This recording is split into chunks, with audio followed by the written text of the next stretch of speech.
ಇಲ್ಲಿ ಸಿಗೋ ಚಿಕನ್ ಸಮೋಸ ಮತ್ತೆ ಮಟನ್ ಸಮೋಸ ಮತ್ತೆ ಚಿಕ್ ಪಿಜ್ಜಾ ಮತ್ತೆ ಚಿಕನ್ ಅಲ್ಟಿಮೇಟ್ ಟೇಸ್ಟ್ ಗುರು. Hello guys, welcome back to my channel mister dude. ಸ್ವಾಗತಂ ಸುಸ್ವಾಗತಂ. ಮುಸ್ಲಿಮ್ಸ್ ಅವರೊಬ್ಬ ಬಂದಿದ್ದು ರೋಡ್ ಆಗು ಹಾಕಿರ್ತಾರೆ ಗುರು. ಒಳ್ಳೆ ಚಿಕನ್ಸ್ ಮಟನ್ ಸಮೋಸ ಪಿಜ್ಜಾ ಅನ್ಕೊಂಡು ಬನ್ನಿ. ಇವತ್ತು ನಾನ್ ಲಿಂಗರಾಜ್ಪುರ ಮಾತ್ರ ಬಂದು ಟೇಸ್ಟ್ ಮಾಡಿ ನೋಡ್ತೀನಿ. ಆಯ್ತು, ಆಮೇಲೆ ನಾನ್ ಚಿಕನ್ ಸಮೋಸ ತಿಂತೀನಿ, ವೆಜ್ ಸಮೋಸ ತಿಂತೀನಿ, ಆನಿಯನ್ ಸಮೋಸ ತಿಂತಿದ್ದೀನಿ.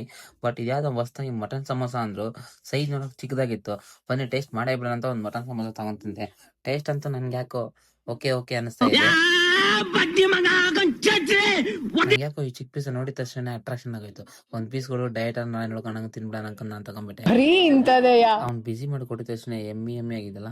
ಬನ್ನಿ ಟೇಸ್ಟ್ ಮಾಡಿ ನೋಡೋಣ ಅಂತ ಟೇಸ್ಟ್ ಮಾಡಿದೆ. ಪಿಜ್ಜಾ ಅಂತೂ ನನ್ಗಂತೂ ಇಲ್ಲಿ ಫೇವ್ರೇಟ್ ಆಗೋಯ್ತು. ನೀವ್ಯಾರ ಲಿಂಗರಾಜ್ಪುರಂ ಸೈಡ್ ಇದ್ರೆ ಪ್ಲೀಸ್ ಬಂದು ಇಲ್ಲಿ ಟೇಸ್ಟ್ ಮಾಡಿ ನೋಡಿ. ಅಲ್ಟಿಮೇಟ್ ಆಗಿದೆ ಪಿಜ್ಜಾ.